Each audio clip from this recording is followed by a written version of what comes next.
The sack of Rome in 410 was a major event which shocked the Roman world. The city has been sacked earlier in 390 BC by the Gauls.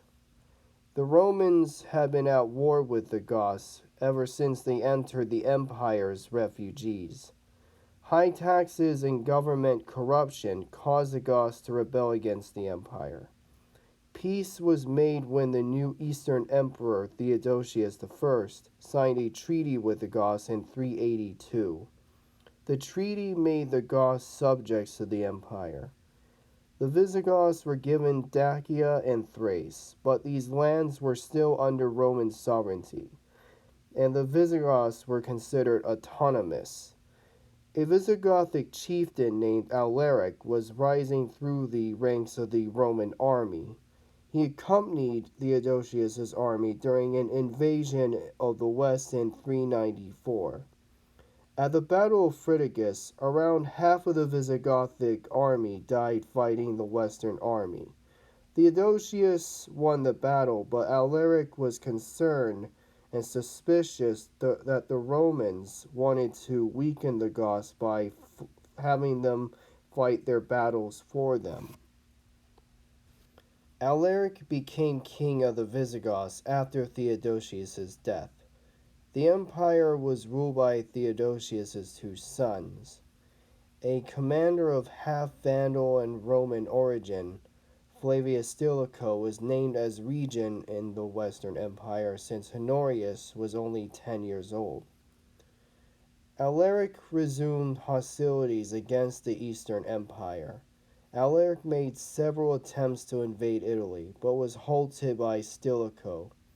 He decisively defeated Alaric at the Battle of Pollentia and Battle of Verona. Alaric and Stilicho eventually became allies. Alaric agreed to help Stilicho reclaim the Balkans for the Western Empire. The invasion was called off as Gaul was being invaded by the Vandals. Stilicho needed money to wage war against the invaders. He appealed to the Roman Senate to reimburse Alaric. Unfortunately, the Senate wanted war.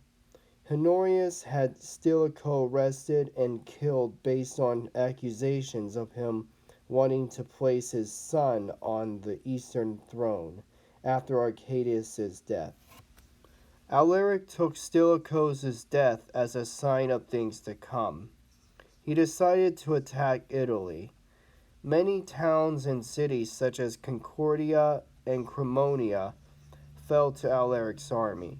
Alaric turned his sights on to Rome, believing it to be a suitable hostage. The Visigoths surrounded the city. Starvation and disease rapidly spread throughout the city. The Senate decided to negotiate a deal with Alaric to lift the siege by paying 50,000 pounds of gold. The Senate sent envoys along with Pope Innocent I to Ravenna to encourage Honorius to make a deal with Alaric. Alaric met Honorius's diplomats to discuss the terms of such an agreement. He wanted the provinces of Cetia and Noricum as a home for the Goths. Honorius refused to grant Alaric's demands. Honorius tried to sneak an army of Illyrian soldiers into Rome. Alaric intercepted the army. Alaric besieged Rome a second time by destroying the granaries at Portus. Faced with the return to starvation, the Senate again surrendered to Alaric. The Senate appointed Priscus Attalus as a rival emperor. Alaric was made magister. They marched towards Ravenna to depose Honorius and place Priscus as emperor. Honorius was about to surrender until an army from the Eastern Empire arrived at Ravenna. Alaric wanted to send troops to Africa, but Attalus rejected. Alaric had him ceremonially deposed and reopened negotiations with Honorius. Alaric wanted a new settlement for his people, but Honorius refused, which enraged Alaric. In response, Alaric marched on to Rome and laid siege to it a third time.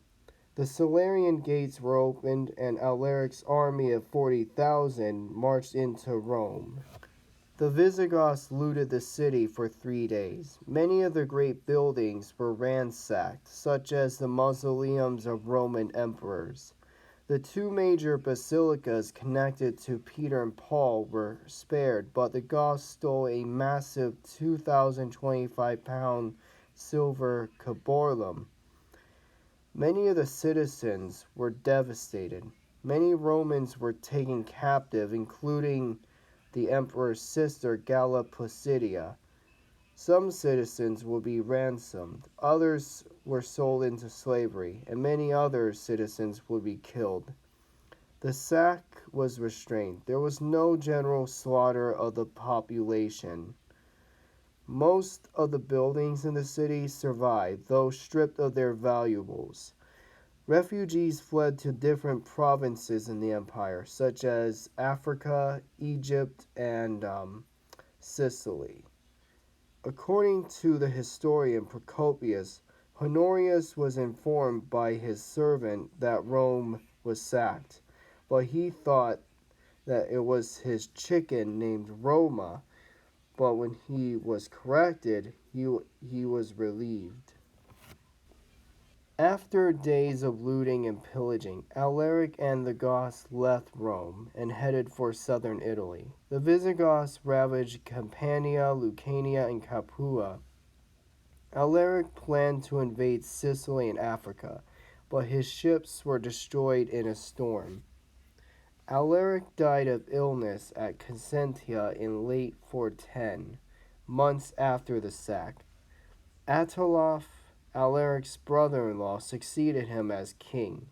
He led the Visigoths into Gaul, where they settled in Aquitaine. The sack of Rome in 410 was the first time the city was sacked in 800 years. It revealed the Western Empire's increasing vulnerability and military weakness. The sack was a major shock to people across both halves of the empire, who viewed Rome as the eternal city and the symbolic heart of their empire. Thank you for watching, and see you next time.